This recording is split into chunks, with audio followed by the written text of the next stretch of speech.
I'm Anne, co-host of Transparency in Teaching, a part of the Education Podcast Network, just like the show you're listening to now. Shows on the network are individually owned, and opinions expressed may not reflect others. Find other interesting education podcasts at edupodcastnetwork.com.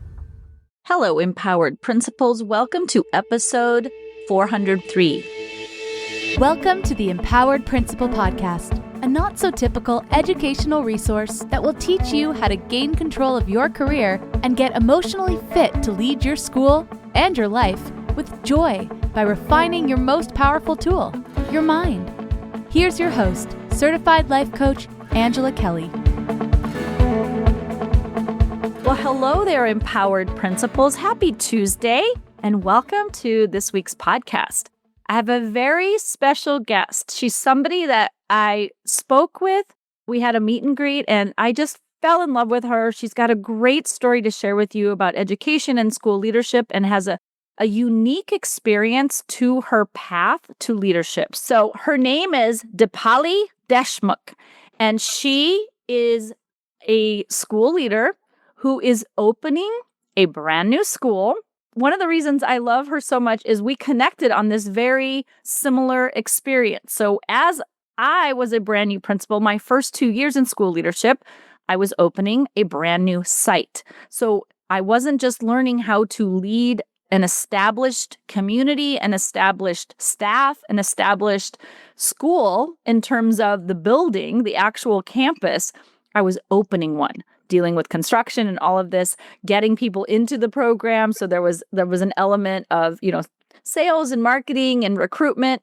And this is one of the things that Deepali is now adding to her repertoire as a school leader. She's going to tell you her story of how she got into school leadership. And I'm going to turn it over and let her tell the story. It's so beautiful. And I really found her story and her journey inspirational. So, Deepali, welcome to the podcast. Thank you so much, Angela. And likewise, I've been listening to this podcast and I'm so honored to be here today. Yes, just like you, I am birthing a new school, but my journey is kind of unconventional. I do not have an educational background. So my master's was in biochemistry. I was a biochemist in a lab and doing my things with my instruments. I then went on to do my MBA in human resource management, and I was focused on organizational development, training, and developing grown-ups. And then my husband and I moved to the United States in 1999. So I was a new immigrant with a baby and trying to figure out my life. And as I volunteered at my son's school, I just fell in love with what the field of education was about. The teacher was amazing, and she was just my inspiration. And so I wanted to get into education, didn't quite know how, and she advised me about the credential program. And as I was getting into it, the private schools, I realized, do not need me to have a credential. They needed me to be well qualified and know the subject and really teach well. And so I got into education as a fifth grade teacher, taught for 4 years, loved it. And then I was offered school leadership. And I was really scared because, it was a new field for me. But I said, okay, let me try it out. And I became an elementary director, then a headmaster. Now I've been a head of school for years. But the interesting thing is, no matter how experienced you are, anytime you're doing something new, there's this feeling of, am I the right fit for this? Am I going to do the right thing for my students? So yeah, that's my journey. And this year I'm opening a middle and high school. So Stratford's been around for 25. This is our 26th year. And for Stratford, this is new too. It's the second high school in the Bay Area. For me, I was approached, would you open the school? And that immediate question comes, right? Am I the right person? But I've gone out on a limb, and this year has been a year of learning and adventure. I have a great team, and I'm really excited to August 2025. Yes. And so what astounds me about this story is that you were in corporate America. I mean, you had studied something completely different in the field of science, and then you find yourself transferring over into education. And you and I had this amazing conversation when we did our meet and greet around your thoughts and feelings, your identity as a leader when they asked you to step into school leadership and you didn't have the credential, right, per se. Tell us about that feeling, because a lot of school leaders, even when they have a credential and they have studied education, so they're in the field with the credential, so technically they have all of the training or they are qualified, they get into that job that's so brand new. And there's one thing, there's theory and then there's real life application, as we all know. But they feel like imposters. And we were talking about this fear of imposter syndrome. So you came from like having a master's in science to now leading the people in the field of education. So tell us how that experience was for you. When you first are offered leadership, there is the sense of pride, excitement. You're being recognized, and of course, you want to prove yourself. So that initial sense is, I'm thrilled to take it on, and then you take it on, and you start the work, and you realize there is so much more to it. Like when you are a teacher in your classroom, you're in an island, and you and your students are happily living your life together, and you're managing the kids. But when you get out into school leadership, that sense of responsibility for not only the students, which is, of course, the biggest one, but also the people, the adults in your ecosystem, so to speak, the parents, the faculty, every faculty member, and then you're dealing with emotions, that sense of responsibility. And suddenly you feel, okay, am I the right person? Am I doing what is right for my team? And you question yourself. There's this sense of self-doubt that I started to feel. And it was weird because I consider myself a fairly confident person. And, I fresh out of my master's, I had worked in a lab and worked with a United Nations Development Program situation. And I had presented to some ministers in India. So I'm going, why am I feeling this? Like, I know I can do it, but why am I feeling this? And so I had to go, literally talk to myself about it, where let's acknowledge what I'm feeling, because at first I was just trying to bury it under, and it seemed to grow because I was not, saying this is true. So I stopped and said, okay, I am feeling this. Why am I feeling it? So there is the sense of self-doubt because I don't have a piece of paper that says you have credentials, you are a professional in this educational field. And it helped actually when I kind of called it out. I'm going, okay, I don't have that, but what do I have? And then I started kind of, just reminding myself that having a science background, you kind of go through this process where you're observing and you're making mistakes and you're learning your hypothesis was wrong, but that's fine. Making mistakes is part of the process and it takes you towards progress, not perfection, but progress. Yes. I could apply that same approach here. I don't have to be perfect. I just have to bring my most authentic self into that space and work with my team. I don't have to know it all. There are people who are experts and I have to bring that, that excellence together. That's my job. I don't have to be the best at every area. My office administrators know a lot. I can use their expertise. My teachers, my other leaders, learn from them. And my students, the kids know a lot. So, you kind of come to that process. And I felt that as long as I've kept myself very open and, I admit when I make a mistake, guys, I'm sorry. I messed up. What do we do from this? Or we're working on any event or anything for school. You kind of do an after event analysis and say, what went well? First, let's celebrate that. And then what are things that we could do differently next time? So my initial problem was you constantly are critiquing yourself too much to the point where you forget to celebrate. That's terrible because you have to find your joy first. If you're not joyful, school is a joyful space. You have to celebrate and then say, yeah, but we can do better. Sure, that's always a process. So yes. No, that is so insightful because, and what I really want listeners to take away from this is that, especially in education, we are so attached. I mean, this is kind of what we do. we say, if you go through this program and you pass these courses, you will get a piece of paper that is a credential or a certificate of completion that now validates you as a content expert in this field. But we all know that you can have that piece of paper, you can have a PhD in education. And when you walk onto a school campus and into an administrator's office, the responsibility and the weight that you feel when there are so many little souls under your watch, like you're thinking about their physical safety, you're thinking about their mental and emotional safety, you're thinking about their growth and development, cognitively, intellectually, academically, socially, mentally, emotionally. And it can feel like so much weight that there is no credential that will eliminate the pressure or the desire that you have to support all of these people and all of the moving parts that is, your school. So I've noticed this, like people think, well, I have to get this credential and then this area of expertise, and then I need this, and then I need this. And we're constantly looking for that piece of paper. And it's not that you don't learn amazing things along the way. But what I heard you saying is I was in a situation where I didn't have the luxury of having time and space to do that paperwork or that field of study, but I could take what I knew about my other career and apply it here. And it doesn't mean that you didn't feel new. Of course you felt new, but it also doesn't mean that without the piece of paper that it invalidates your identity as a leader. That you could build up an identity as a leader with or without having a piece of paper that told you you are qualified.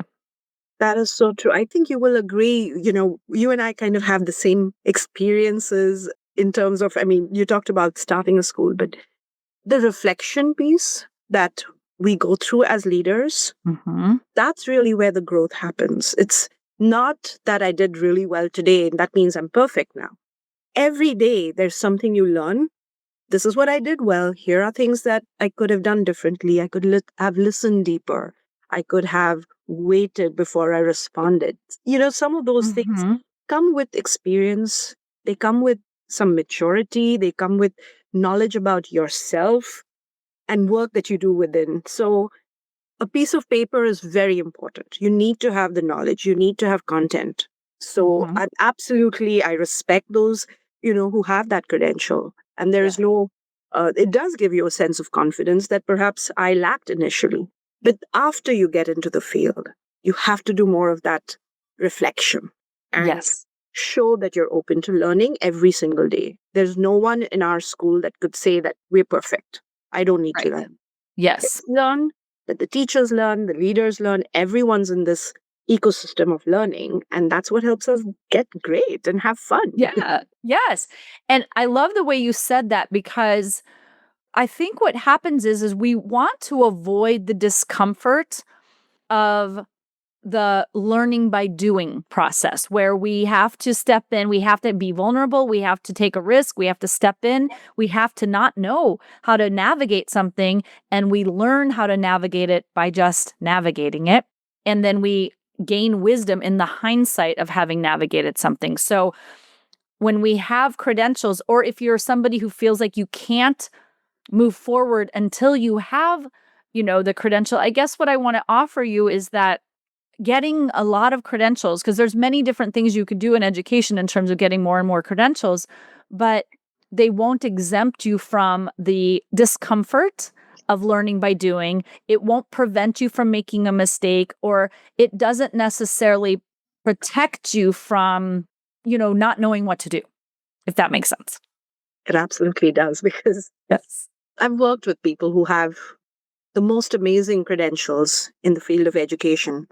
And it's interesting. And as you know, most of us in the field of education, there are lots of women. It is a women-centric, not to be sexist in any way. There are many very wonderful men, leaders and teachers, but we see a lot of women. And it seems like we have the sense of self-doubt as women more than men. We just kind of, even as mothers, right? Mothers will question and have these guilt trips. Am I a good enough mother? And I think that same approach also happens in the field of education. Am I good enough? Even these very qualified people will have that sense of self doubt. That process of, yes, put yourself out there, make yourself uncomfortable, try things out. It's actually a good thing because the field of education also needs innovation, right? So when you're coming from different spaces, you're bringing ideas to a school and the school will benefit from it. So you don't have to have things done in the exact same way as your predecessor. Many times you're stepping into big shoes, and that is scary because the relationships that the person, the leader before you has made, people kind of resent the new person coming in. Who are you? Why are you taking this person's place? And you're not intending to do that. But then you feel like, what if like they will hate me? I'm different. I'm not that same kind of person.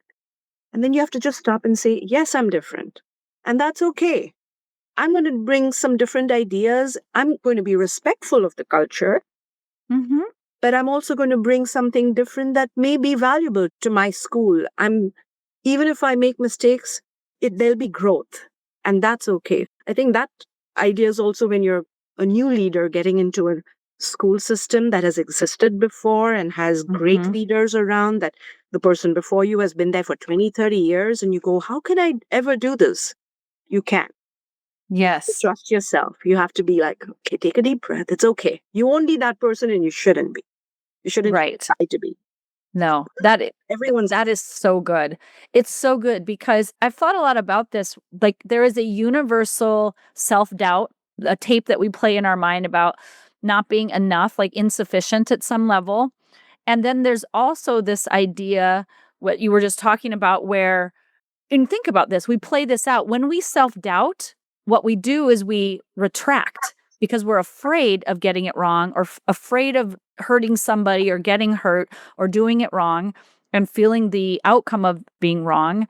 And we don't like that feeling so much so that it will literally make us retract back, play small, not take risks. But when you are leading in the energy of self doubt, and for those of you who listen to the podcast on the regular, this is a steer cycle. So if the energy fueling your decisions and actions is self-doubt, you're going to you're going to spin out on decisions and either not make decisions and stall in this indecision, or you'll ask everybody else's opinion, which makes you more confused, or you'll defer that decision, or you will make it in haste thinking, well, I don't really know. I'm just going to try this and see what works. But if you play this out, when self-doubt is the fuel behind your leadership identity, you play small, you procrastinate, you try to avoid because you're trying to navigate around the vulnerability, around the discomfort, around the fear of making decisions.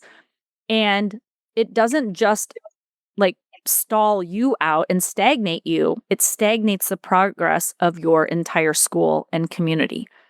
Wow, that's so well spoken, but it's so true. I couldn't have put it better myself. And I have done this, right? I think as a school leader, there have been times where I have been playing from that place of fear. Mm-hmm. And you are so right because it really diminishes you. It diminishes the people around you because you can't make decisions and you're like, well, I should do this, but what if this happens? What if, you're always second guessing yourself. Mm-hmm. And schools need to move on. You have to make a decision and go forward and be bold in that step. Trying to be somebody else is never going to help. The lucky thing for me was that, for example, at Stratford School, we have a network of schools. So I had a lot of leaders who were kind of in this same situation as I was.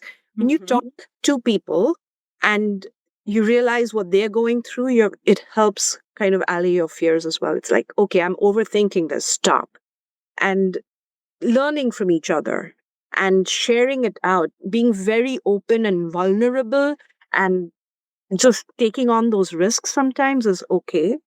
I've also been fortunate that our families, our parent communities have been so warm and welcoming because you create that culture, right? Mm-hmm. You say, I'm going to ask you for feedback. I need your feedback to get better as a school. So the more you kind of put yourself in this fortress, the less you're going to grow. But when you open yourself to your families also, they want a great school for their children. So they're going to give you feedback that's going to help you. Mm-hmm. So it's the entire community around you. Your teachers have such great ideas. So I started asking my teachers, what other, in the pandemic, it was horrible. Like I think everyone survived the pandemic feels we can survive anything. But during that time, it was like, how do we create community when we are all behind masks? Nobody's seeing our smiles. We can't bring people in. And then my teachers came up with some great ideas. What about doing this? And one day under the shower, I had this idea of let's do this grandparents' day where we celebrate them. We can't bring them into the building. So outside on our porch, we put on some music. We had fruits and, water out for them. And we invited them in and we said, and everyone was like, but they're grandparents. They must be so old. We have to have chairs. I said, no, no, no. We're going to do a fun, healthful activity and we're going to bring them in and going to have them dance. So we got them all in and the grandparents, it was a dance exercise. We got our students there. Everyone's in masks, but it was such a joyful moment. And it just came out of, let's try this out. Our community is our strength. So use that. Don't think you're alone in this whole process of figuring things out as a leader. We have so much support built into it in our community for us. Oh, absolutely. The possibilities really are limitless when you just decide to be willing to try things. And I love what you were talking about. The solution to imposter syndrome is not try to pretend to be somebody else or try to fit into the footsteps of or into the shoes of the previous leader. What actually makes you feel better, less imposter syndrome like, because that is exactly what you're doing when you're trying to impersonate somebody else, which makes you feel like more of an imposter, right? So the solution isn't trying to fit in or trying to fit a mold of a past leader. It's honoring that leadership and adding to it and expanding it and expounding upon what else it can be. And when you identify for yourself, what do I bring to the table? What do I love? What are my talents? What am I good at? What do I think would be a really fun thing and really fun way to lead and to teach and to learn? When you bring those and when they're in alignment, like you said, like Grandparents' Day was something you just came up with. Like a lot of times those ideas come in the shower. So here we are let's try this. Yes, you want to weigh like the amount of time and effort required, but you can do something in such a simplistic way. Doesn't require a lot of time, energy, and effort on the part of you and your staff. And what was the outcome? Like, let's talk about this. So you put it out there, you had no idea what to expect. Were people going to like it or not? But you felt it would be a fun thing to do, so you did it. And what was the outcome of your Grandparents' Day? Well, on the day itself, it was funny because I had told the parents that this was the event for grandparents. You're just dropping them off. You're not hanging out. But of course, they wanted to stay there. Yes. And so one of the dads came to me and he said, Ms. Deshmukh, I did not know that my mom could dance so well. It was just, they were just so delighted to see their parents, you kind of automatically put grandparents as they must be old. And no, these are young folks at heart. And they love the idea that they could build this community. They got to know each other. And after that, even though it wasn't a parent event, they've been, hey, when's the next party? We want to come. And they've been like, make sure you send your children to the school because Stratford really celebrates community. They celebrated us. It was just a joyful, happy event. The teachers loved it. The kids were delighted. And it's become a tradition. And it's not only become a tradition at my campus, but it's spread to the other Stratford schools. So we're all celebrating them in different ways, but it's just such a great way to do things. So you never know. You have germs of ideas and you take a risk and you go out there and say, let's try it out. And it may not always work. There are, of course, I have many stories of my mistakes, but there are those things that can suddenly be, look what happened. And now, everyone enjoys that. Yes. And what's so great about that is the outcome of this event. You're not trying to raise money. There's not a tangible goal. It's about connection, fun, laughter, curiosity, movement. Just it's simple in its intention. Mm-hmm. But it's probably the easiest way. Now, I know you are a private institution, so that you do have a recruitment process that public schools may not have to actually go through in the same way that you do.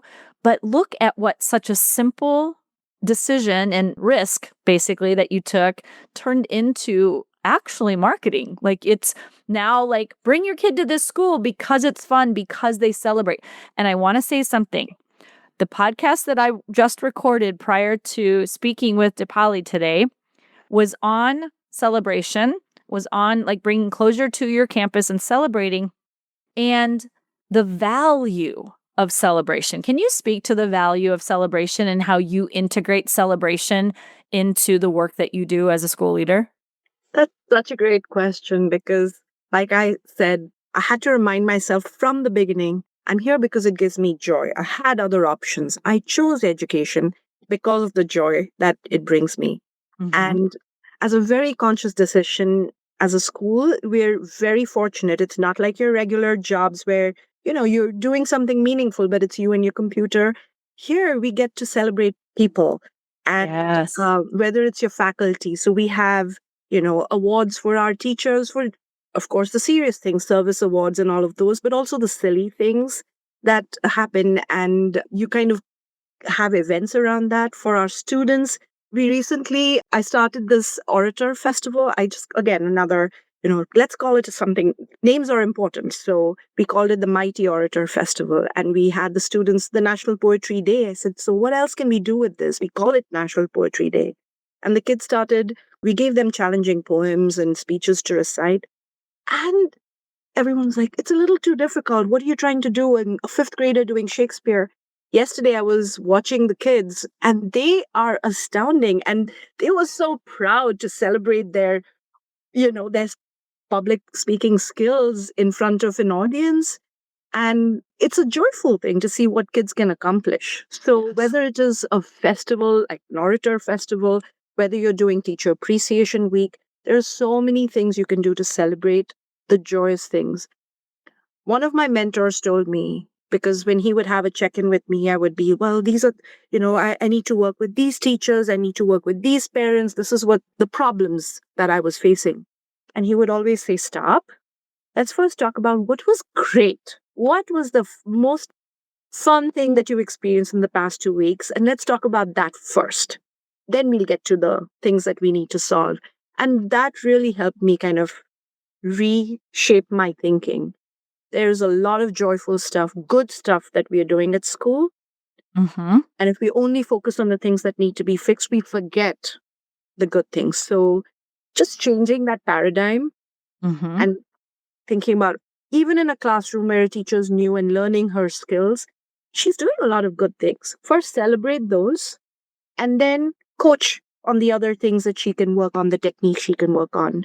So I think doing both of those together it even helps my leadership in the sense that teachers want that coaching where you first celebrate them. You see the good things that they're doing Mhm. before you say, these are things we can improve on. Yeah. Oh, I love that so, so much. Is there any advice that you would give to an aspiring school leader or a new school leader? There will be people out there who are so eager and so excited and also so scared to death, just like you felt that first day. And I'm anticipating that you, Deepali, too, have some butterflies in your stomach this coming, school year as it's your grand opening. Am I correct? Yes. And another thing Deepali and I have in common is we're both Bay Area. Well, I'm not local currently as I'm, supporting my family right now, but we are Bay Area women and Bay Area school leaders. So this was near and dear to my heart because I love the Bay Area so much over in the San Jose, Silicon Valley, San Francisco area. And I think you're in the East Bay, right? In Milpitas. In Milpitas, yes. Yes. And so you are prepping for your very first. And you know what's so cool about this, Deepali? This is the one time that it will be your first year opening a school. Like this experience only happens once. So can you tell us, describe how you're feeling, what you're thinking about, the butterflies that you have, and how you're navigating the buildup and the preparation for this first year, this first day? Because I want school leaders to hear this is also a magical time because it only gets to happen once your first year, leading a school or first year opening a school. So tell us a little bit more. Well, in the 23 years of education that I've been in, this is actually the first time I'm birthing school. I've always gone to an established campus and school, but Mhm. this is that first time when I get to do this. So yes, it is butterflies in the stomach. What's going to happen? But it's such an exciting time. Mhm. So actually tomorrow, we've just finished a hiring cycle. So tomorrow we have our veteran middle school teachers who've been with us and our new high school faculty team that we've just hired. We're going to do a little celebration with them. We've called all of them together on campus and we have minute to minute games, we have trivia games, we have dinner, of course, for them, but just to get them introduced to each other and get excited, about this journey that we're going to start. And I think learning from all these years, building that community is the first thing that I would focus on, that I have been focusing on. We didn't have a building last August 2024. So what we did was we invited all our families and said, come on in. We are doing a boba and blueprints bash. Mhm. Came up with that name and literally put up the blueprints of our school on easels for parents to see in the parking lot. And then we got a boba truck because of course our middle schoolers and high schoolers love boba tea. And so Yes. brought them into the parking lot and then we had construction hats and we took them into the building to showcase, look, this is the empty space. We had just finished the demos. So it was just 4 walls. There was nothing there. But I said, now you can imagine, put that blueprint over here. Imagine the space. This is where we're going to all be learning together. This is where the labs are going to be. This is where the gym is going to be. So right through this journey, my focus has been on the community first. Mhm. And then, of course, we're hiring the best talented people for this role. My construction updates, you want to share those out with your family. So initially, in my first few years, I would have been, no, it has to be perfect before I share things out. And I've learned, no, people love being part of the process because then they feel that sense of ownership. Yeah. So, yes, it's not perfect yet. It will be. But let's share this whole journey with them. So we are sharing construction updates. We are sharing, we are going to be sharing our faculty updates with them. And if I had to give advice, because again, who am I to give anyone advice? But if I have to share one thing is really focus on building that community. They're there for you. They're there with you. They're going to work with you throughout. So we're never alone in our journey. What we are doing, it takes a village to educate children. And so bring your village along with you and take them Yes. there because that makes us really powerful. Yes. You're so right about that because when you think about the experiences that we have and the memories we create and the impact that we are in the business of people. This education is developing young and adult humans alike. We're here to connect. We're here to expand and evolve and develop, but we want the experience to be a positive one, a fulfilling one for us and for those that we're leading. And so when we're doing it in community with them and we're having fun doing it with, I love the boba and the hats and bringing the kids and the families in because that it feels significant because they have ownership in it. They feel a sense of connection and community to not just come to this school, don't be late, attendance and tardiness, all of that, and sit here and do your studying. It's not just about that. The school is a community. And just like a family, when a family is moving, if the children are involved in helping pack and helping choose the house and get going on the house tours and setting up the new house, or when you're in your new house, your kids are involved in setting the table or folding the laundry or, just life. When you involve them in all of the life, not just you're a child and you only do this, or you're a student and you only do that, or you're a teacher and you just teach, but this idea of we're all in this community together, building this school together, and you are more the collaborator or the facilitator and connecting all of the moving parts, which is kind of fun. It's so much fun. And I think when the kids are older, middle and high school, that's Mhm. the other part, right? Their ideas are going to be so valuable.